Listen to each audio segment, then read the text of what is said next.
Yıllarca zulümlerin yaşandığı Güneydoğu'dan BDP PKK çeteleri tarafından 01.30.2014 tarihinde Lice'de Hür Dava Partisi çalışmasını yapan partililerimize satırla, bıçakla, sopayla saldırılmış olup araçları ateşe verilmiştir.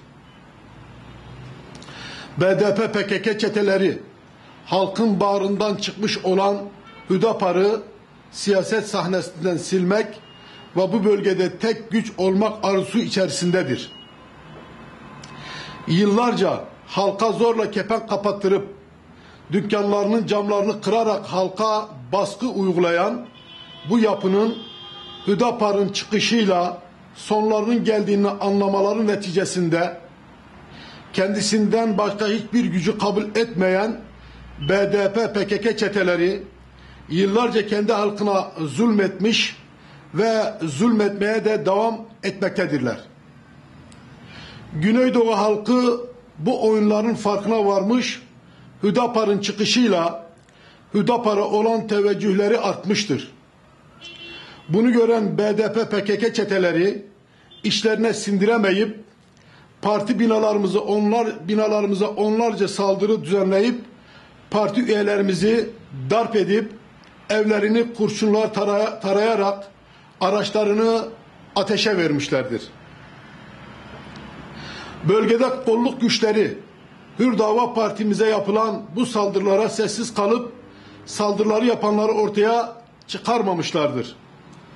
Burada akla gelen şudur ki bölgede acaba BDP PKK ile hareket eden derin bir yapı mı var sorularını akla getirmektedir.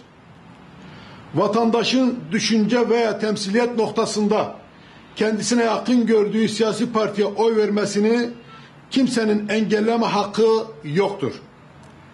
Bu topraklarda saldıran, yakıp yıkan, kendisinden başkasına hayat hakkı tanımayanlar değil, sağduyuyla düşünce, siyaset ve hizmet üretenler kazanacaktır. Eğer siz yakıp yıkmak ile, vurup kırma ile bir yere varacağınızı ve bizleri korkutacağınızı sanıyorsanız çok yanılıyorsunuz. Eğer Hür Dava size tahammül ediyorsa bu Kürt halkına olan sevgi ve saygılarındandır. Acı üstüne acı yaşamış, bu halkın tekrardan yeni bir acı yaşamaması içindir. Çünkü Hüdapar sevgiyi, kardeşliği, insana değeri ön planda tutup insanlığın kurtuluşu için İslami hassasiyetleri ön planda tutan bir partidir. Bundan rahatsız olan Marksist yapılar halkı yozlaştırmak, kendi Marksist düşüncelerini halka empoze etmek ve halkı İslam inancından uzaklaştırmak için ellerinden gelen her yolu denemek istiyorlar. Bölge halkı Müslümandır. İnancına sahip çıkacaktır. Ve hep hakkın yanında, haklının yanında olacaktır.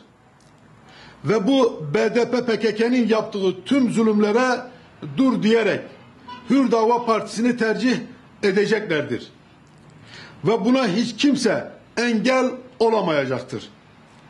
Hüdapar halkımızın umududur.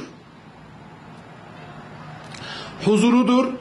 Birilerinin bu huzuru bozmasına, Kürdistan'ın çatışmalarla anılmasına çalışan her türlü bozgunculuktan çekinmeyenlere karşı Hüdapar inadına barış diyecek, inadına huzur diyecek, halkımız hak ettiği hizmeti bulacaktır inşallah Hüdapar'la.